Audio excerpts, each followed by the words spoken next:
নমস্কার সকলকে। আমার পেজের আরেকটি নতুন ভিডিওতে আপনাদের সকলকে অনেক অনেক স্বাগত। আমি প্রিয়াঙ্কি চলে এলাম আমার জীবনের আরেকটি নতুন দিনের অভিজ্ঞতার গল্প আপনাদের সাথে ভাগ করে নিতে। আজ রবিবার আর এখন দুপুর 12টা মতন বাজে। আজ সকালে ঘুম থেকে উঠে গরমটা একটু কম দেখে হঠাৎ করে প্ল্যান করে বেরিয়ে পড়লাম হাঙ্গেরির একটি বিশেষভাবে ঐতিহাসিক জায়গাকে ঘুরে দেখতে। আমরা এখন এলাম বুদাপেস্টের নিউগাটি পালিউদবার ট্রেন স্টেশনে। বুদাপেস্ট শহরের মধ্যে বেশ কয়েকটি ট্রেন স্টেশন রয়েছে। সেই সব স্টেশনগুলি থেকেই ন্যাশনাল এবং ইন্টারন্যাশনাল ট্রেনগুলো যাতায়াত করে। তবে এই ট্রেন স্টেশনটি আমাদের বাড়ির থেকে একদমই কাছে অবস্থিত।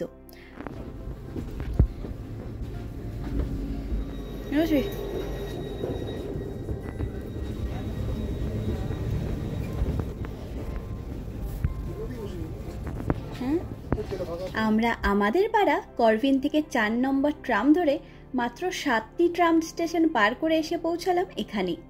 এগুলিও এই দেশের লোকাল ট্রেন।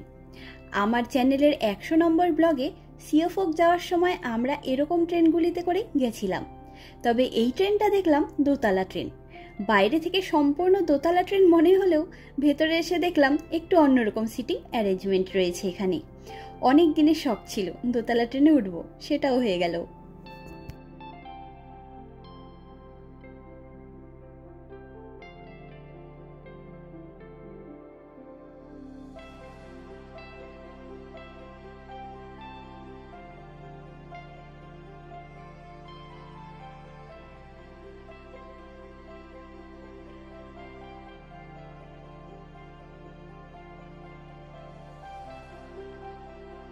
আর ওই যে সামনের ওই দোতলা ট্রেনটির মতনই আমাদের ট্রেনটি দেখতে বাইরে থেকে। একদম রাইট টাইমে আমাদের ট্রেনও ছেড়ে দিয়েছে। আমাদের কালকে রাতেও আজকে বাইরে যাওয়ার কোনো প্ল্যান ছিল না। আর বুদাপেস্টের বাইরের যেসব জায়গাগুলি এখন পর্যন্ত আমরা ঘুরেছি তার থেকেই নানা সময় অভিজ্ঞতা হয়েছে যে সেখানে খাবার দাবারের দোকানপাট বিশেষ একটা থাকে না বললেই চলে। তাই আমরা নিজেদের ব্রেকফাস্ট, লাঞ্চ সব কিছু নিজেরা নিয়েই বেরিয়ে পড়েছি। ব্রেকফাস্টে খেলাম এখানকার বিখ্যাত বেকারি আইটেম স্টুডেল। আর দুজনের জন্য দুটো কাপকেকও নিয়ে এসেছি। তবে স্টুডেলগুলো বেশ ভারী ছিল, তাই কাপকেকগুলো খাওয়ার দরকারই পড়লো না এখন। যাই হোক, আমরা চারিদিকের দারুণ সুন্দর সুন্দর প্রাকৃতিক দৃশ্য দেখতে দেখতে প্রায় পৌঁছে গেছি নিজেদের গন্তব্যস্থলে। ও হ্যাঁ, এতক্ষণের গল্পের তালে গোলে আপনাদের বলাই হলো না যে আমরা আজকে এলাম কোথায়। আমরা আজ এলাম হাঙ্গেরির একদিকে ইতিহাসে ঘেরা আরেকদিকে প্রাকৃতিক সৌন্দর্যে ভরা ছোট্ট একটি শহর ভিসেগ্রাদে, যা সম্পূর্ণ হাঙ্গেরি দেশের মধ্যে অন্যতম একটি বিখ্যাত জায়গা। এই স্ক্রিনগুলোতে আমাদের যাত্রাপথের ম্যাপ, ট্রেনের গতিবেগ, পথ সবকিছুই দেখা যায়। আমার তো বেশ ভালোই লাগে দেখতে।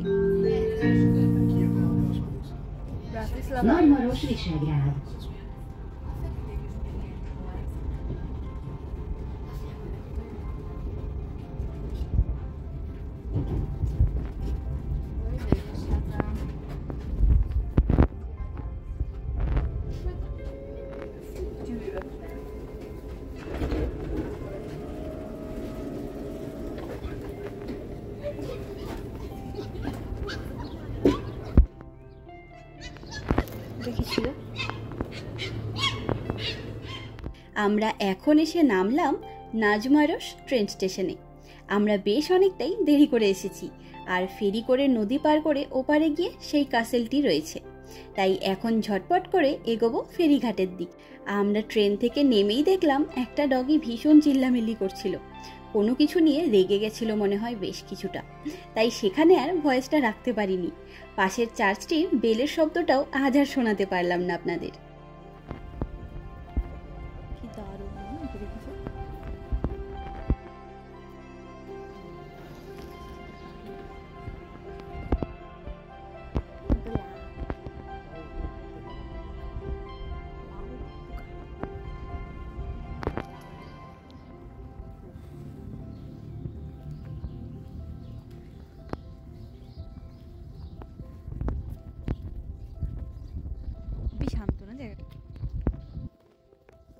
যাই হোক, এই নাজমারাস জায়গাটা আমাদের ভীষণ ভালো লাগলো। কি সুন্দর করে সাজানো গোছানো সম্পূর্ণ জায়গাটি। মনে হচ্ছে যেন চুপটি করে কিছুক্ষণ বসে থাকি আর চারিদিকটা দেখতে থাকি। কিন্তু আজ আর সময় নেই, এখানে সময় নিয়ে পরে আরেকবার আসবো। আপাতত চলুন ফেরিঘাটের দিকে এগিয়ে যাই।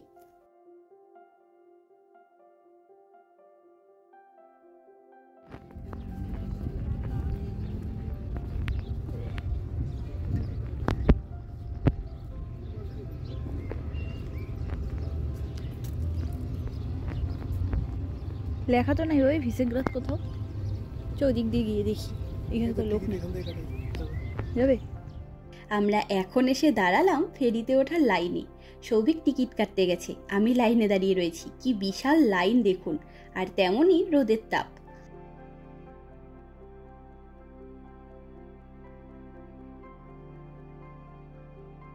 তারপরে আমরা জায়গা হবে।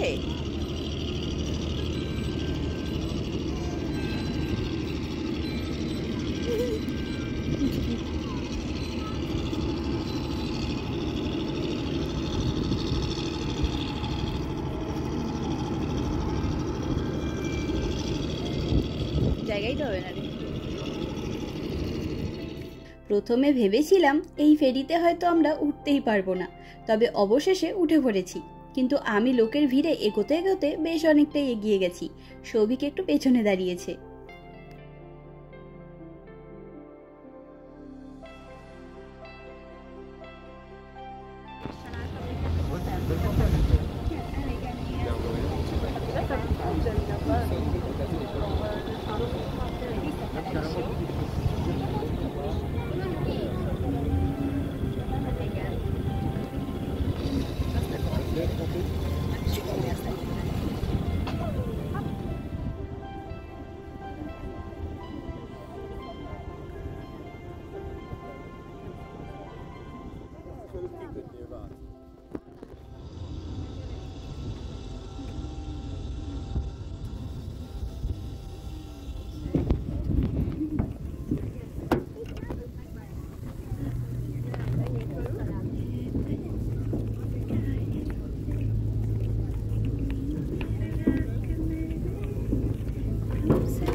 পুরো মেঘ চলে এসছে। হাসি খুশি। আমরা এখন পৌঁছালাম ভিসেগ্রাতে। তবে এখানে এসে দেখা পেলাম এই বোটটির, যার মধ্যে এখানে কি কি অ্যাক্টিভিটি হয় সেগুলোর সাথে সাথে কোথায় কি রয়েছে ভিজিট করবার জন্য সেটাও খুব সুন্দর করে ছবিসহ বুঝিয়ে লেখা রয়েছে।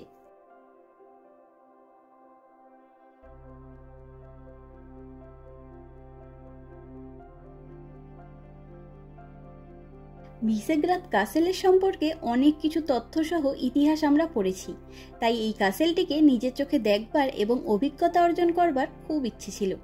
তবে আমরা এখান থেকে ওই পাহাড়ের ওপরে অবস্থিত কাসেলটিতে বাসে করে যাব ভেবেছিলাম, কিন্তু এখানে এসে বাসের খোঁজ করে দেখলাম বাস রয়েছে আরও 2.5 ঘন্টা পর।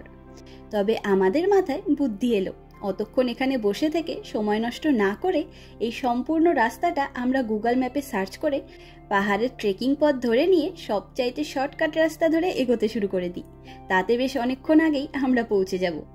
তবে বেলা বাড়ার সাথে সাথে রোদের তাপও বাড়তে আরম্ভ করেছে। আজ তাপমাত্রা প্রায় 34 ডিগ্রি মতন। একদম প্রথমে শহরের মাঝ দিয়ে কিছুটা হাঁটা পথ পার করার পরে পার হতে হয়েছে পাহাড়ের গায়ে বাঁধানো এই রাস্তা।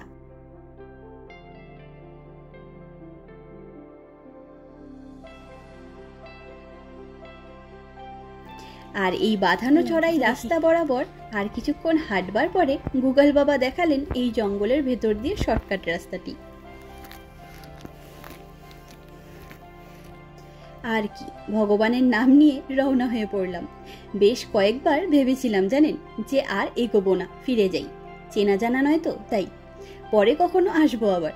তবে আমরা দুজনেই এইসব অ্যাডভেঞ্চারগুলোকে এতটাই ভালোবাসি যে এক পা পেছনে গেলে আরও 5 পা এগিয়ে বলি চল চল, কিছু হবে না, যা হবে দেখা যাবে, কোনো ভয় নেই।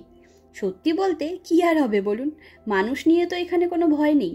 পশু পাখি পোকামাকড়ের ভয়, সেরকম কোনো ভয়ের ব্যাপার থাকলে ঠিকই রাস্তা আটকানো থাকতো, তাই না? আর এদিককার লোকজন খুব ভালো। ওই জঙ্গল পথের মধ্যে মাঝে মধ্যে এদিকে ওদিকে এক দুটো বাড়িও চোখে পড়েছে, মানুষজনও দেখেছি। কিন্তু ওই জঙ্গলের পথের মধ্যে অচেনা লোক, অর্থাৎ শুধু আমাদেরকে উঠতে দেখে একটা লোক শুধু হাসি মুখে গুড আফটারনুন উইশ করে চলে গেলেন। তবে ট্রেকিং পথ বরাবর ছিল মোটা দড়ি লাগানো বিভিন্ন গাছের গায়ে আর নানা খুঁটির মাঝে, যার উপর ভরসা করে আমরা অনেকটা পথ উঠে এসেছি।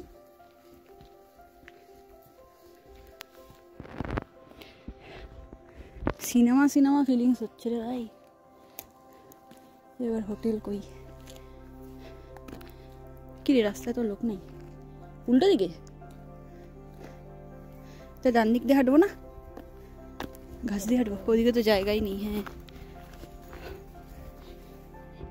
যাই হোক, অবশেষে আমরা প্রায় 60% চড়াই পথ পার করে চলে এসেছি আবার লোকালয়ে।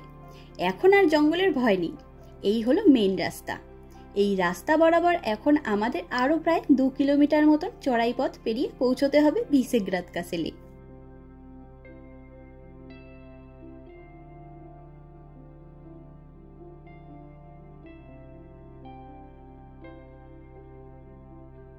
আমরা কাসেলের দিকে বেশ খানিকটা এগিয়ে আসার পর দেখা পেলাম এই ভিউ পয়েন্টটির। কি অপূর্ব সুন্দর এই দৃশ্য, মন প্রাণ জুড়িয়ে গেল যেন। আমরা নদীর ওপারের শহরের নাজিমানস থেকেই ফেরিতে করে নদীর এপারে এসেছি। আমরা এখন পাহাড়ের এই ভিউ পয়েন্টে এসে পৌঁছেছি। ভিসেগ্রাদ কাসেলে যাওয়া আসার পথে অবস্থিত এই ভিউ পয়েন্টে প্রায় সকলেই সম্পূর্ণ শহরের এই দৃশ্য দেখতে ভীষণ পছন্দ করেন। আমরাও তার ব্যতিক্রম নই। তবে এই গরমে জল যতই খাই না কেন, নুন চিনি লেবু জলটা শরীরের জন্য বেশি ভালো, তাই আমরা 2 বোতল লেমনেড এনেছিলাম। সেগুলির জন্যই অতটা ক্লান্তি লাগছে না আমাদের। এই গরমের মধ্যে এতটা পথ চড়াই পথ হেঁটে এসে যেন দুজনেই কাহিল হয়ে পড়েছিলাম।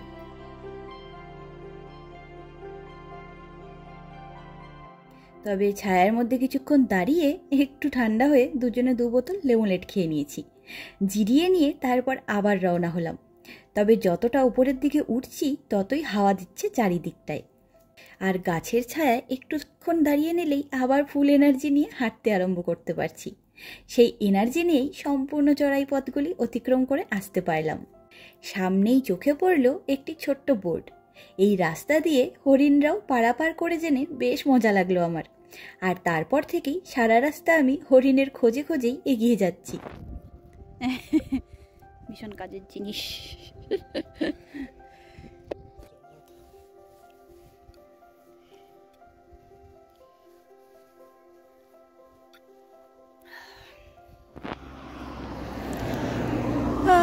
ফাইনালি, এখনো অনেক দূর, তাও দেখে মনে হচ্ছে যে হ্যাঁ কিছু তো পেয়েছি। যাই হোক, অবশেষে কাসেলের দেখা পেলাম। 1076 ফুট উচ্চতায় অবস্থিত এই ভিসেগ্রাদ কাসেল। এতটা পথ আমরা পেরিয়ে আসতে পেরেছি ভেবেই এখন দারুণ আনন্দ হচ্ছে। এই কাসেলের পার্কিং জোন পর্যন্ত অনেকেই 4 হুইলার বা বাইক নিয়ে আসেন, আবার কেউ কেউ তো সাইকেল নিয়েও আসেন, এবং ট্যুরিস্ট বাস সহ পাবলিক ট্রান্সপোর্টের বাসগুলিও এই পর্যন্তই এসে থাকে। চলুন এবারে এত কষ্টের ফলস্বরূপ কি উপহার পাবো সেটা দেখে নিই। এই কাসেলে এন্ট্রান্স ফি 1700 ফরিন্ট, যা ইন্ডিয়ান টাকায় মাত্র 400 টাকার মতন।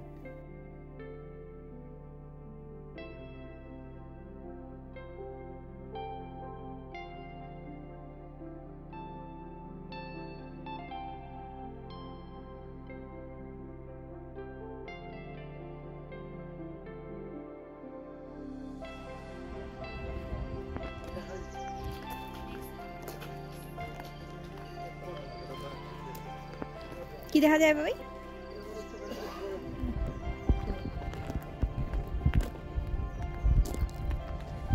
পাহাড়ের মাঝখানে মাঝখানে একটা করে ছোট ছোট কি ভীষণ সুন্দর সম্পূর্ণ জায়গাটি দেখুন শুধু। তবে হাঙ্গেরির ফ্ল্যাগটিকে এক ঝলকে দেখে আমার প্রতিবার মনে হয় যেন আমাদের দেশের ফ্ল্যাগ। যদিও অনেকটাই আলাদা, কিন্তু আবার অনেকটাই মিলও রয়েছে।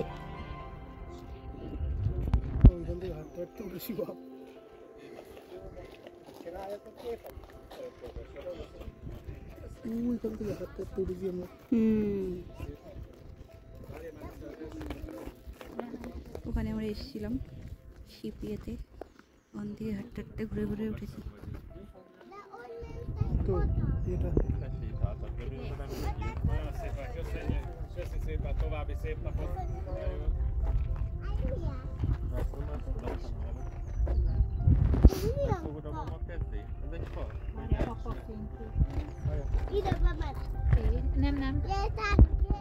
এই জায়গাটি থেকে সামনে সম্পূর্ণ পাহাড় সহ নদীর এপার এবং ওপারের ছোট ছোট দুটি শহর মিলিয়ে দারুণ লাগছে দেখতে, তাই না? আর এই স্নিগ্ধ বাতাস যেন ঘুম পাড়ানোর গান গাইছে। আসলে অনেকটা ক্লান্ত হয়ে গেছি, তাই এখন এই শান্তি আর আরামে ঘুম চলে আসছে। পাহাড়ের গা ঘেঁষে ফুটে রয়েছে নানা রকম ফুল। চারিদিকের অপূর্ব সুন্দর সবুজে ভরা এই পরিবেশের সাথে সাথে আবহাওয়ার এই দারুণ পরিবর্তন আমাদের সম্পূর্ণ চড়াই পথের ক্লান্তি যেন এক নিমিষের মধ্যেই ভুলিয়ে দিল। সত্যি এখন মনে হচ্ছে ভয় পেয়ে বা পারবো না ভেবে ফিরে গেলে কি ভুলটাই না করতাম বলুন। তবে যাই হোক, এবারে চলুন কাসেলের ভেতরে যাওয়া যাক। কাঠের এই সিঁড়ি পার করেই কাসেলের ভেতরে এলাম আমরা, আর এসেই দেখা পেলাম এইরকম পাথরের মেঝে সহ দেওয়াল এবং কাঠের বাঁধানো চারিদিকে সিঁড়িগুলির। সম্পূর্ণ কাসেল জুড়ে রয়েছে মিউজিয়াম। তবে এই কাসেলের মিউজিয়ামের মধ্যে সবথেকে বেশি ইন্টারেস্টিং বিষয় হলো হাঙ্গেরি দেশের মধ্যযুগ সময়কালের কিছু বিশেষ ঘটনার চিত্রায়ন করা রয়েছে মোম দিয়ে তৈরি স্ট্যাচু দিয়ে, যা নানা জায়গার ট্যুরিস্টদেরকে ভীষণভাবে আকর্ষণ করে। মোটা মোটা কাঠের সিঁড়িগুলি দিয়ে উঠে এসেই দেখা পেলাম এই কাসেলের মিনি স্ট্রাকচারটির।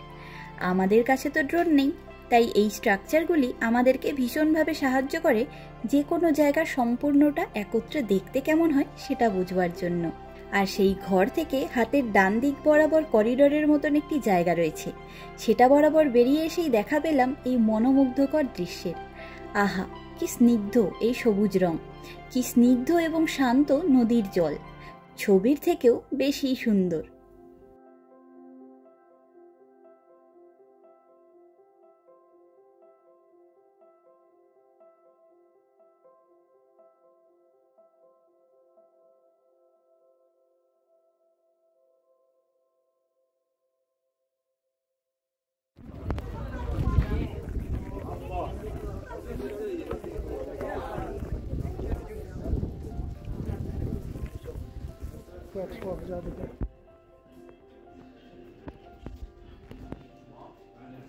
এটি হলো ওয়াক্স মিউজিয়ামের একটি পার্ট, যাতে এই কাসেলের রাজার রাজত্বকালের একটি দুপুরের খাওয়ার সময়ের দৃশ্যকে তুলে ধরা হয়েছে।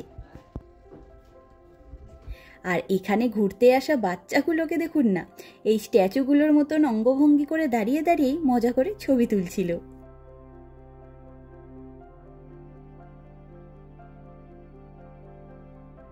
আর এদিকে ওই পুচকো দুটোকে তার বাবা পাথরের দেওয়ালের খাঁজের মধ্যে বসিয়ে দিয়ে ছবি তুলছে দেখুন, তারাও বেশ আনন্দ পেয়েছে। সম্পূর্ণ হাঙ্গেরি দেশকে ঘুরে দেখা তো অসম্ভব, তবে আমরা এখনো পর্যন্ত যতগুলো জায়গায় ঘুরেছি তার মধ্যে নির্দ্বিধায় আমরা বলতে পারি হাঙ্গেরির সবথেকে বেশি সুন্দর জায়গা এই ভিসেগ্রাদ কাসেলের অঞ্চলটি। যেমন তার ঐতিহাসিক গুরুত্ব, তেমনই তার প্রাকৃতিক সৌন্দর্য। তবে এই জায়গার সাথে ইতিহাসও জড়িয়ে রয়েছে বেশ খানিকটা, তাই চলুন এই জায়গার অপূর্ব সুন্দর দৃশ্য অনুভব করতে করতে হাঙ্গেরির মাঝে এই ভিসেগ্রাদ কাসেলের অবস্থান এবং ঐতিহাসিক গুরুত্বটা জেনে ফেলি। ভিসেগ্রাদ বুদাপেস্টের উত্তর দিকে প্রায় 51 কিলোমিটার দূরত্বে পেস্ট কাউন্টিতে অবস্থিত একটি ছোট্ট কাসেল টাউন। এই ভিসেগ্রাদ কাসেলটি হাঙ্গেরির রাজা মাথিয়াস কর্ভিনাসের সামার প্যালেস এবং কাসেল হিসেবে ব্যবহৃত হতো। ভিসেগ্রাদ কথাটি একটি স্লাভিক শব্দ, যা ভিসে রাদ শব্দটি থেকে এসেছে, যার অর্থ হল দ্য আপার কাসেল বা প্রিভিলেজড কাসেল। ভিসেগ্রাদ কাসেলকে হাঙ্গেরিয়ান ভাষায় বলে ফেলেকভার, যার অর্থ সিটাডেল, আর জার্মান ভাষায় একে বলে ব্লেন্ডেনবার্গ। জার্মান ভাষায় ব্লেন্ডেন কথার অর্থ হল ব্লাইন্ড বা অন্ধ। পাহাড়ের মাথায় এই কাসেল থেকে চারিদিকের দৃশ্য দেখে মানুষের চোখ ধাঁধিয়ে যাওয়ার অনুভূতি থেকেই এই নামের উৎপত্তি। ভিসেগ্রাদের প্রথম উল্লেখ পাওয়া যায় 1009 খ্রিস্টাব্দের কিছু নথিপত্রে। হাঙ্গেরির রাজা প্রথম চার্লস 1325 খ্রিস্টাব্দে ভিসেগ্রাদকে হাঙ্গেরিয়ান সাম্রাজ্যের কেন্দ্র হিসেবে ঘোষণা করেন। এরপর বিভিন্ন সময়ের অনেক ছোট বড় ঘটনার সাক্ষী হয়ে রয়েছে এই ছোট্ট শহরটি। 1991 খ্রিস্টাব্দে হাঙ্গেরি তৎকালীন চেকোস্লোভাকিয়া এবং পোল্যান্ড এর নেতৃত্বস্থানীয় রাজনীতিবিদরা এখানে একটি ঐতিহাসিক মিটিং আয়োজন করেন। বর্তমানে এই 4টি দেশ অর্থাৎ হাঙ্গেরি, স্লোভাকিয়া, চেক রিপাবলিক এবং পোল্যান্ড ভিসেগ্রাদ গ্রুপ বলে একটি গ্রুপের সদস্য। হাঙ্গেরিতে মঙ্গল আক্রমণের পর হাঙ্গেরির রাজা চতুর্থ বেলা এবং তার স্ত্রী 1240 থেকে 1250 খ্রিস্টাব্দের মধ্যে এই নতুন কাসেলটি তৈরি করেন। এরপর 1400 খ্রিস্টাব্দ নাগাদ রাজা সিগিসমুন্ড এই কাসেলটিকে নিজের তত্ত্বাবধানে আরও বড় আকার প্রদান করেছিলেন। পঞ্চদশ শতকের শেষ ভাগে রাজা মাথিয়াস কর্ভিনাস এই কাসেলের ইন্টেরিয়ার নতুন করে রেনোভেট করেন। 1544 খ্রিস্টাব্দে অটোমান সাম্রাজ্য এই কাসেল আক্রমণ করেন এবং দখল করেন, আর তারপর থেকে 1685 খ্রিস্টাব্দ পর্যন্ত এটি প্রধানত তুর্কিদের হাতেই থাকে। ওই সময়কালে কাসেলটির ভয়ানকভাবে ক্ষতিগ্রস্ত হয় এবং তারপর এই কাসেলটি আর সেভাবে ব্যবহৃত হয়নি। বর্তমানে কাসেলটি একটি মিউজিয়াম এবং ঐতিহাসিক দ্রষ্টব্য হিসেবে সংরক্ষিত। ওপরে উঠে এসেই এরকম একটা কোর্টইয়ার্ড রয়েছে। সম্পূর্ণ কাসেলের অনেকাংশই নানা সময়ে ক্ষতিগ্রস্ত হয়ে গেলেও এর সৌন্দর্য যেন আরও বেশি বেশি করে বাড়িয়ে তুলেছে, আর আমাদের চোখকে যেন আরও বেশি আকর্ষণ করছে, তাই না? এক নজরে সবটা দেখে মনে হচ্ছে যেন সত্যি কোনো হলিউড সিনেমার মধ্যে ঢুকে পড়েছি, আর এক্ষুনি বুঝি কোনো ধুমধুমার কাণ্ড, যুদ্ধ কিংবা ঘোড়া সমেত দস্যুদের আক্রমণের শুটিং শুরু হয়ে যাবে।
ভরিয়ে দিয়েছে, ভরিয়ে।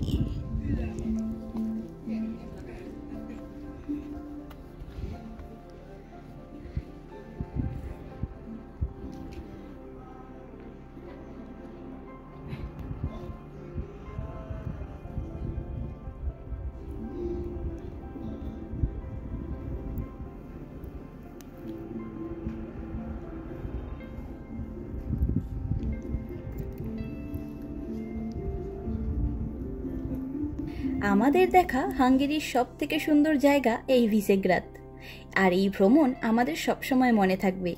তবে যেহেতু এই জায়গাগুলিতে পাবলিক ট্রান্সপোর্টের ব্যবস্থা খুব একটা তৎপর নয়, তাই অল্প সময়ের জন্য ঘুরতে আসা ট্যুরিস্টরা খুব একটা এখানে এসে উঠতে পারেন না।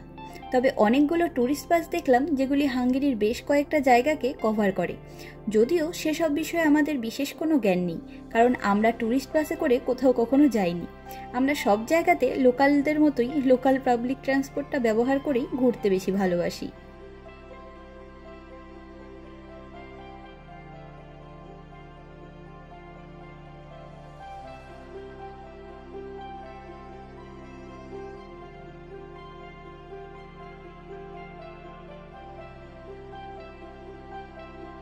চলো আমরাও বেরিয়ে যাই।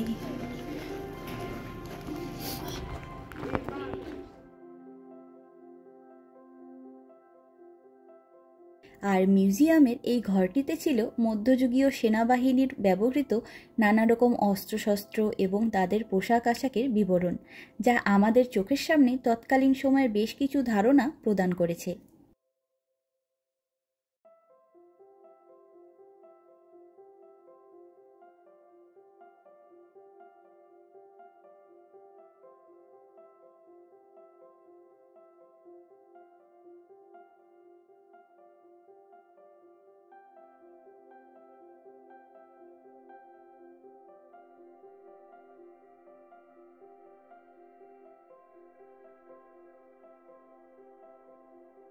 এই বাদ্যযন্ত্রটির নাম লুট।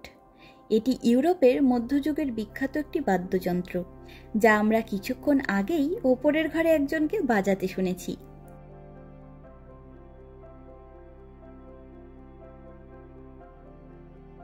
আমরা এবারে এলাম এই কাসেলে অবস্থিত মিউজিয়ামের ভেতরে। এটি ট্যাক্সিডার্মি মিউজিয়াম। এখানে কত রকমের পশু পাখি রয়েছে দেখুন। তবে আমি তো এদের দেখে আনন্দর চাইতে ভয়টাই বেশি পেলাম। অবলা জীবগুলোর প্রতি ভীষণ অন্যায় হতো। নানান মানুষের শিকার খেলার ছলে কত যে প্রাণীর প্রাণ হারাতো তার ঠিক নেই। তবে এভাবে সংরক্ষণ করা পশু পাখিগুলির চোখগুলো দেখে আমার ভীষণ মায়া হয়।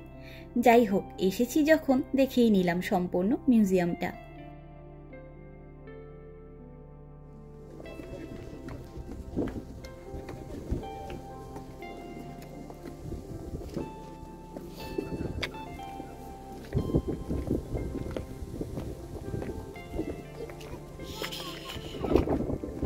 দেখি দেবো দেখছি, বাহ,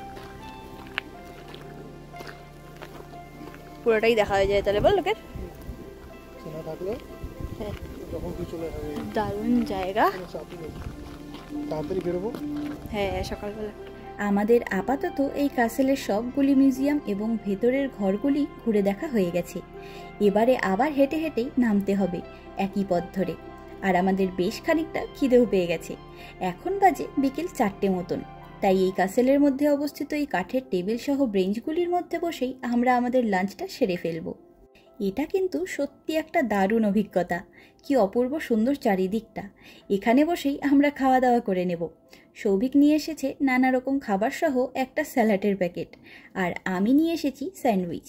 হাঙ্গেরি দেশের 1076 ফুট উচ্চতায় অবস্থিত ভিসেগ্রাদ কাসেলে বসে এই পিকনিক যেন আমাদের জীবনের সেরা সময়গুলির মধ্যে একটি হয়ে থাকলো।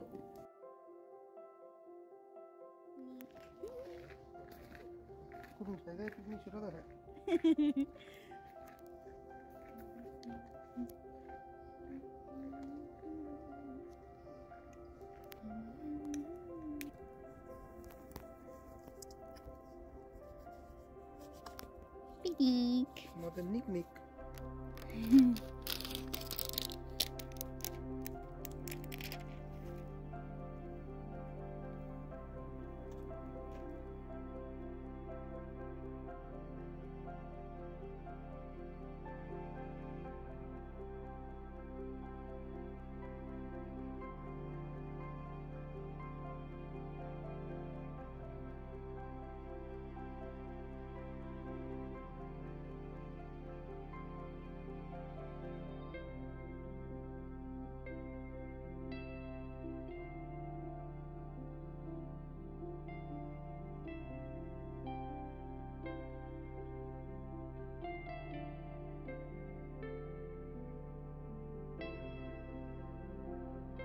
আমরা খাওয়া দাওয়া সেরে এবারে ফেরার পথ ধরলাম। তবে এখন আবহাওয়া ভীষণ সুন্দর। একটু একটু মেঘ তো হয়েই রয়েছে চারিদিকে, তার সাথেই ঠান্ডা ঠান্ডা হাওয়া যেন আরো বেশি আরামদায়ক।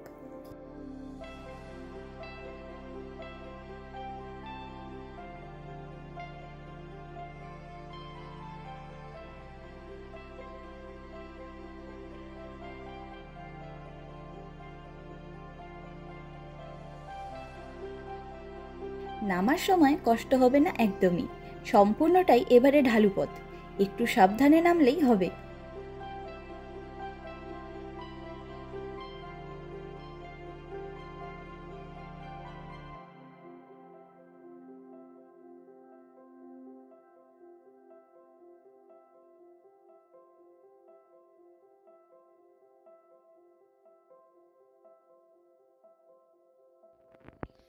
এখান থেকে আমরা মেন রোড ছাড়িয়ে ঢুকলাম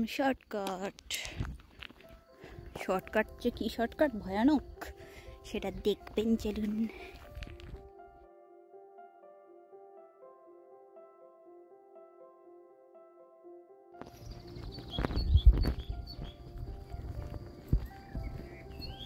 ওই যেখানে ছিল বিরাটটা,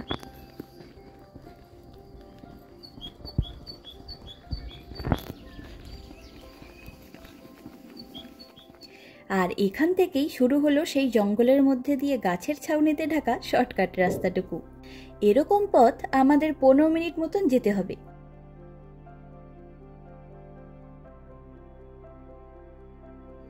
দুইজনেরই একই জুতো, তার জন্যই তো বললাম।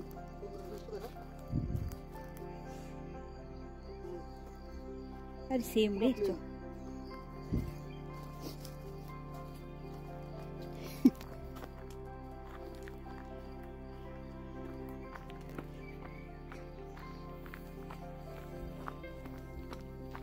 রশিটা ধরে নাও, রশিটা ধরে। ওঠার সময়টা যেমন কষ্ট হচ্ছিল, আর এখন ভয় হচ্ছে উল্টো, পাহাড়ের গায়ে ঢালু পথ দিয়ে নামতে নামতে হুড়মুড় করে গড়িয়ে পড়ে না যাই। আর অবশেষে সৌভিকের বকা খেয়ে আমি মোবাইলটাও পকেটে রেখে দিয়েছিলাম। রাস্তার পাশে দেওয়া মোটা দড়িটা ধরেই নেমে এলাম ধীরে ধীরে। তবে এই শুকনো মাটির ওপরে শুকনো পাতার ভিড়ে বেশ কয়েকবার দুজনেই বেসামাল হয়ে গেছিলাম, কিন্তু পড়ে যাইনি, সামলে নিয়েছি। আর দুজনে দুজনকে উৎসাহিত করে এগোতে এগোতে অবশেষে নেমেই পড়েছি প্রায় অনেকটা। আর এখন আবার সেই বাঁধানো রাস্তা বরাবর নামবো, তবে বেশ ঢালু জায়গাগুলি। আর এই আয়নাগুলো পাহাড়ের সব পথেই টার্নিংয়ে লাগানো থাকে, সেগুলিতে আমরা নিজেদেরকে দেখতে দেখতে নামছিলাম।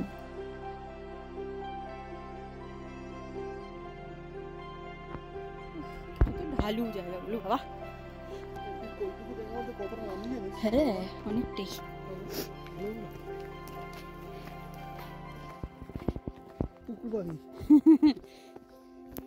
মুরগি লাগানো আবার গেটের সামনে। ওই যে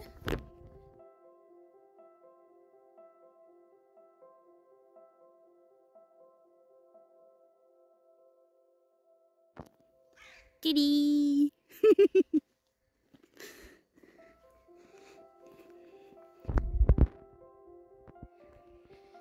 ফাইনালি আমরা পৌঁছাচ্ছি বাবা গো।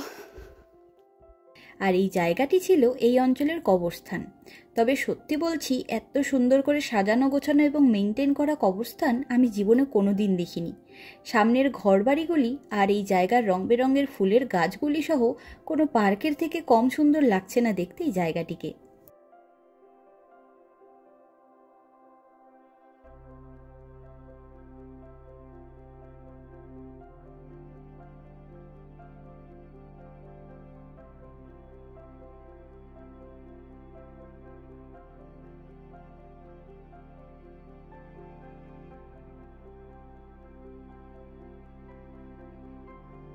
ভিসেগ্রাদ শহরটি ভীষণ সুন্দর সাজানো গোছানো।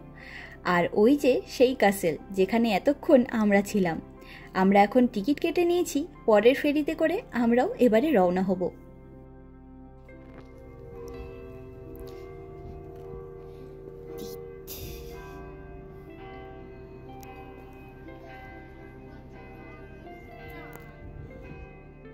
ট্র্যাভেল ভিডিও সবসময় একটু একটু বড় মাপের হবে, এটাই স্বাভাবিক। আপনারা যদি যে কোনো জায়গাকে ভালোবেসে এবং ধৈর্য নিয়ে দেখবার চেষ্টা করেন, তাহলে আমি অন্তত আমার দিক দিয়ে গ্যারান্টি দিয়ে বলতে পারি যে আপনি নতুন একটি জায়গার সাথে সাথে তার সম্পর্কে নানা ইতিহাস এবং লোকাল ইনফরমেশন সহ সবটা জানতে পারবেন। ভিডিওগুলি বড় মাপের হলে আমারও সেগুলিকে এডিট করতে, সাজিয়ে গুছিয়ে সব রকম ইনফরমেশন প্রেজেন্টেশন করতে অনেকটাই পরিশ্রম হয়, সেটা আপনারাও জানেন। তবুও বলবো, আমি যে কোনো কিছু সম্বন্ধে বিস্তারিত জানতে এবং জানাতে ভীষণ ভালোবাসি। আমি আমার চ্যানেলটির মধ্যে দিয়ে নিজেদের সব রকম অভিজ্ঞতাগুলিকে সাজিয়ে রাখার চেষ্টা করি। তাই আমি প্রবাসে কি খেলাম, কি রান্না করলাম, কিসের কত দাম, এরকম সাধারণ ভিডিওগুলির পাশাপাশি নিজের সাধ্যমতো নানা রকম ঐতিহাসিক তথ্য এবং প্রাকৃতিক সৌন্দর্যগুলিকেও আপনাদের সাথে শেয়ার করে ফেলি।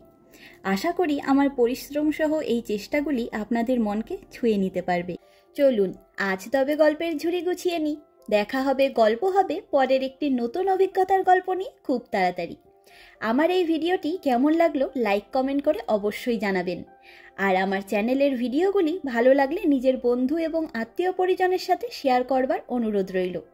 আজকের ভিডিওটি এখানেই শেষ করলাম। সকলে ভালো থাকবেন, সুস্থ থাকবেন, আনন্দে থাকবেন। নমস্কার।